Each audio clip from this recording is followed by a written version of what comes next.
Stop. Before you do anything else, I need you to answer one question honestly. And I mean honestly, not the version you would say out loud to someone, the version that lives in the part of your mind you do not show people. Here is the question. Do you secretly believe you are more aware than most people around you? Do you feel like you see things they do not see? Like you have gone somewhere, mentally, spiritually, existentially, that most people have not bothered to go? Just sit with that for a second, because what I'm about to tell you in this video is going to be very difficult to hear if the answer is yes. And I promise you, by the end of this, you will understand something about yourself that most people spend their entire lives completely blind to. Everything referenced in this video, every book, every resource, it is all in the pinned comment and the description. Check it after. Right now, stay here, because what comes next changes everything. Spiritual awakening is just a story broke people tell themselves. There, I said it, and I already know what some of you are feeling right now. Anger, dismissal, the urge to close this video and go find something that confirms what you already believe. And I want you to notice that reaction, because that reaction, that defensiveness, that is not evidence that I am wrong. That is evidence that I hit something real. The people who are genuinely secure in their growth do not feel threatened by a question. Only the people who are still performing it do. So if something in you just tightened, stay, because this video was made specifically for you. And I'm going to show you something about yourself that nobody in your life has been honest enough to say. Here is what nobody in the spiritual space will tell you. And I mean nobody, not the podcasts, not the retreat facilitators, not the guy on Instagram standing in front of a waterfall talking about consciousness. Nobody will tell you this because it is bad for business. The moment you start calling yourself someone who is waking up, you might have already lost. Not because awakening is not real, it is real, but because the self that is narrating the journey, the self that is proud of how far it has come, the self that needs you to know it meditates and has done the work, that self is not dissolving, it is expanding. It found new territory, better furniture, a more impressive address, and it's calling that expansion enlightenment. I'm going to show you exactly how this works. 7 ways, 7 specific patterns, and I need you to watch all 7, because the last one, number 7, is the one that will be the hardest to sit with. It is the one that almost nobody talks about, and it is the one that is most likely operating in you right now without you knowing it. Stay with me. The first thing that cracks during real growth is the hunger for approval. And before you skip this thinking you already know it, wait, because the way it actually happens is nothing like what the books describe. You are mid-sentence, right, in a conversation, and you catch yourself, you literally catch yourself about to say something you do not believe, something you calculated in less than a second would land better with the person in front of you. And for just a moment you see it, the machinery, the automatic scan running constantly in the background, reading the room, adjusting the output, producing the version of you most likely to be accepted. You've been running this your entire life. You didn't know because it was so fast, so practiced. It just felt like being normal. But here's what nobody tells you about the moment you finally see it. It's not liberating, not at first. It's humiliating. Because you realize that a huge portion of what you thought was your personality, the warmth, the agreeableness, the way you laugh at things you don't find funny, none of it was yours. It was a survival strategy, built when you were small enough that approval was not a preference, it was safety. And now, decades later, the strategy is still running, in rooms where the original threat doesn't even exist anymore. That's not a personality. That's a cage you decorated so well you forgot it was a cage. And here's the question I want you to sit with as we move to number 2. If that was never really yours, what else is not? The second thing that falls away, and this is the one that the spiritual world gets catastrophically, almost criminally wrong, is the need to be special. Watch what happens when someone has a genuine moment of insight. Something real cracks open. They see through the surface of things in a way they never have before. Real experience. It happened. But then, within days, sometimes hours, the ego arrives, and it looks at that experience and says, good, now we can use this. Now we are different. Now we are someone who has gone somewhere most people have not been.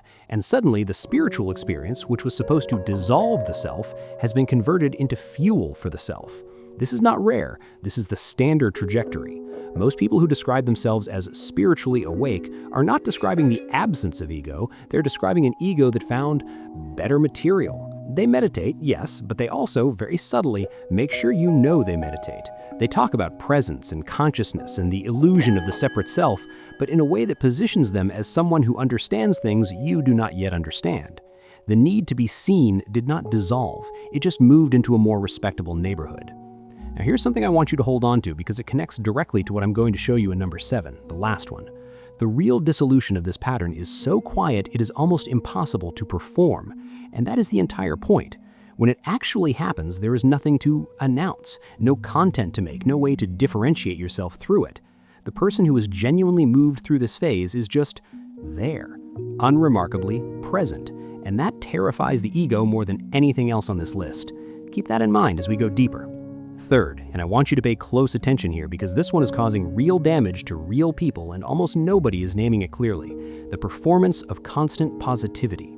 There is an implicit agreement in most spiritual and wellness spaces that negative emotions are evidence of unfinished work, that if you are still angry, you have not healed, that if you are still sad, you have not surrendered, that if you are afraid, you just haven't reached the level of understanding that would dissolve the fear. This is not wisdom. This is emotional suppression wearing spiritual clothing. And what it produces is a specific and very recognizable type of person. Someone who can talk fluently about acceptance and surrender and the beauty of what is, and who is simultaneously completely disconnected from their own interior experience. They have learned to narrate their feelings rather than feel them, to reframe every difficult emotion into a lesson before the emotion has even had a chance to move through the body. And the body keeps score. The emotions that do not get felt do not disappear, they get stored. In the chest tightness that will not release, in the exhaustion that sleep doesn't fix, in the low-grade anxiety that persists no matter how much you meditate or journal or sage your apartment. The performance of positivity is one of the most effective ways to guarantee that the very thing you are trying to transcend stays permanently lodged in your system. And here's the pattern interrupt I want you to sit with right now. Think about the last time someone asked you how you were and you said fine, or good, or I'm at peace with everything. Was that true, or was that the performance? Because if it was the performance, and you already know if it was, then everything you have been calling your spiritual growth might be the most sophisticated form of avoidance you have ever built. We're going to come back to that. Number 4, the grip on certainty. This one matters structurally because certainty is not just a personality trait, it's the operating system the ego runs on. Think about what certainty actually does. It closes. It takes an open question and locks it into a fixed answer. I know who I am. I know what happened. I know why people do what they do. I know what is right and what is wrong. Every one of those certainties is a wall, and real awakening begins exactly at the point where one of those walls develops a crack. You discover that something you were completely certain of was not accurate, not wrong in a small way, wrong in a way that requires you to revise your understanding of yourself, of someone you thought you knew completely, of an event you thought you had fully processed. And that first crack is both careable and necessary, because what comes through it is not chaos. What comes through is reality, the actual texture of experience, which is always more complicated than the story you've been telling about it. Here's the question that will sit with you after this video. What is the one thing you are most certain about right now? The thing you would defend the hardest if someone challenged it? Because that, specifically that, is probably the wall that needs the crack the most. Hold that thought, because number 5 is going to hit differently if you're carrying it. Blame as an identity. And I need to be precise here, because imprecision causes real harm. Some things that happened to you were genuinely not your fault. Some people caused you real damage through real choices. Acknowledging that matters. Processing it matters. What we're talking about is what happens after that. The moment the acknowledgement of harm calcifies into a self. When the wound becomes the organizing principle of your entire personality. When the story you tell about your life is structured primarily around what was done to you and who is responsible for it. Blame has a seductive internal logic. It explains everything. It protects your innocence. It gives your pain a clear address. And it quietly, completely removes your agency. Because if the problem is entirely located outside yourself, there is nothing you can do except wait. Wait for the people who hurt you to apologize, to change, to finally understand. And while you wait, you do not move. The pattern that starts to become visible during real growth is the one most people find genuinely difficult to face. The same dynamic keeps appearing. Different people, different contexts, same essential structure. Same flavor of betrayal, same experience of being overlooked or used or misunderstood. And eventually, the question that changes everything becomes unavoidable. Not, why do people keep doing this to me? But what is the common denominator in every single one of these situations? That is not self-punishment. That is the most radical act of reclaiming your own life available to a human being. And the people who take that step do not become naive. They become, and I want you to hear this word, formidable. Because they stopped waiting for someone else to write a different ending to their story. Now, number 6 is where it gets really uncomfortable. Because number 6 is about you specifically, not people in general. You. Spiritual bypassing. Something painful happens, a loss, a rupture, a confrontation with something in yourself you would rather not look at, and you respond by going deeper into practice. More meditation, more philosophical reading, more time in the frameworks that give you distance from the raw experience. And from the outside, this looks like exactly what growth is supposed to look like. But there is a version of this, a very common version, that is not processing at all. It is avoidance in better clothing. You are not moving through the experience, you are moving around it. You are not feeling the grief, you are philosophizing about impermanence. You are not sitting with the loneliness, you are reminding yourself that the separate self is an illusion. And the giveaway, always, is the body. The mind can construct an extremely convincing narrative about how much you have processed and released and integrated. The body does not lie in the same way. The tightness that will not shift, the sleep that does not restore, the relationships held at a carefully managed distance. These are not signs that you need more practice. They are signs that the practice has become the wall. Now, I want you to think, honestly, about the last painful thing you went through. Did you feel it, or did you immediately start building a framework around it? Did you sit in the grief, or did you reach for the vocabulary that would make it mean something before it had even finished hurting? Because if the answer is the second one, then your practice is not growth. It is a very well-decorated exit. And we need to talk about that, because it connects directly to the 7th thing, the one I told you about at the beginning, the one that is hardest to hear. We're almost there. The 7th and final thing that falls away, and I told you this one would be the most difficult, is the identity of being awake in a world of sleeping people. This is the quietest trap on this list, and in some ways the most total. Because it arrives wearing the face of genuine insight. You start seeing things differently from the people around you. You are asking questions they are not asking. You are feeling the emptiness of things they are still chasing. And rather than sitting with the discomfort of that dislocation, the ego moves fast to explain it. I have gone somewhere they have not been. I see what they cannot see. I am more awake. And here is why this is so dangerous. This story takes something real, the genuine disorientation of shifting values, and converts it into superiority. It takes the pain of not fitting in anymore and gives it a flattering explanation. And it cuts you off completely from the very thing that real growth is supposed to move you toward: connection.